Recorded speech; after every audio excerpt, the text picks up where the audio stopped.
लक्ष्मण, जब पिता की भक्ति नहीं करते, देवता तो क्या स्वयं भगवान भी उनकी पूजा को स्वीकार नहीं करता। भैया, तो क्या माता कैकेयी के इस अन्याय को हम चुपचाप सह लेंगे? मैं माता कैकेयी को दोषी नहीं मानता। भैया। हाँ लक्ष्मण, बचपन से लेकर आज तक माता कैकेयी ने हमें कितना स्नेह, कितना दुलार दिया है, वो भूल गए?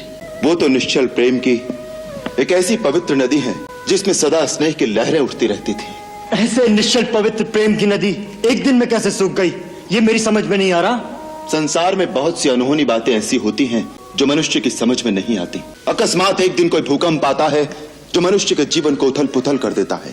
ऐसे समय किसी दूसरे को दोष नहीं देना चाहिए, उसे दैववश मानकर, अपना प्रारब्ध मानकर स्वीकार कर लेना चाहिए। आज जो हो रहा है वो होनी करा रही है। ये विधना है जिसने माता कैकेयी जैसी स्नेहमयी और पुण्यशीला स्त्री को ऐसी बुद्धि दे दी है। यदि ये होनी है तो मैं होनी से भी नहीं हारना चाहता। वीरों के पुरुषार्थ की परीक्षा ऐसे ही आपत्ति काल में होती है। आपत्ति काल में केवल वीरता की ही परीक्षा नहीं होती, मनुष्य के धर्म की भी परीक्षा होती है। लक्ष्मण, वीरता केवल शस्त्र उठाने को ही नहीं कहते। कभी कभी शस्त्र न उठाना परमवीरता की निशानी हो सकता है। रख दो ये धनुष और इसे मेरे जाने के पश्चात राजा भरत की सेवा में धारण करना। आपके जाने के पश्चात? इसका क्या अर्थ है? यदि आप बन जाएंगे तो मुझे भी जाना होगा। आपके जाने के पश्चात? इसका क्या अर्थ है?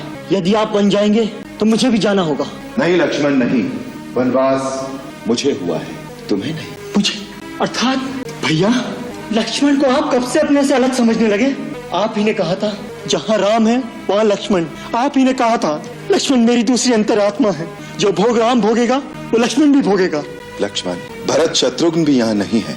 गुरु, माता पिता, सगे स्नेही व परिवारजन, इन सबको कौन सहारा देगा? भैया, मेरे तो गुरु, माता, पिता, सगे स्नेही केवल आप हैं। मेरा धर्म, कर्म, गति, सदगति सब कुछ आप में निहित है। आपसे अलग तो मैंने अपनी कभी कल्पना की ही नहीं। क्रोध के आवेश में आकर यदि मैंने कोई अनुचित बात कही हो तो मुझे क्षमा करे भैया। इतना क्रूर दंड मुझे न दो, मेरा त्याग न करो, मुझे अपने से अलग मत करो भैया, मुझे अपने से अलग मत करो, मुझे अपने साथ ले चलो। लक्ष्मण, मैं तुम्हें अपने साथ नहीं ले जा सकूंगा। माता सुमित्रा क्या कहेंगी? सुमित्रा माता क्या कहेंगी ये तुम नहीं जानते रघुनंदन? माँ, मुझे वन जाने से न रोकना। वन या नगर से तुम्हें क्या लेना है? तुम्हारे लिए तो जहाँ राम है वहीं तुम्हारी अयोध्या है। यदि सीताराम वन जाते हैं तो इस अयोध्या में तुम्हारा कोई काम नहीं। माँ, आज तूने मेरा मस्तक गर्व से ऊंचा कर दिया है। परंतु मुझे तुम पर तब गर्व होगा जब 14 वर्ष के बाद मैं ये सुनूंगी कि तूने अपने बड़े भाई की सेवा में कोई त्रुटि नहीं की। आज से मैं नहीं, सीता तुम्हारी माता है और राम तुम्हारे पिता। ये सो जाए तो पहरा देना, ये खा ले और यदि कुछ बच जाए तो खाना। इनके रास्ते के कांटे अपनी आँखों से चुनना। इतनी सेवा करना कि सीता महलों के सारे सुखों को भूल जाए। लक्ष्मण, इतना याद रखना, संसार में सेवक का धर्म सबसे कठिन धर्म। धन्य है सुमित्रा, तू धन्य है, धन्य है तेरे को। अपने दोनों लाल बड़े भाइयों की सेवा में समर्पित कर दी। तेरा अनुपम त्याग, अनूठा धैर्य देखकर मेरे दुर्बल मन को सहारा मिल गया।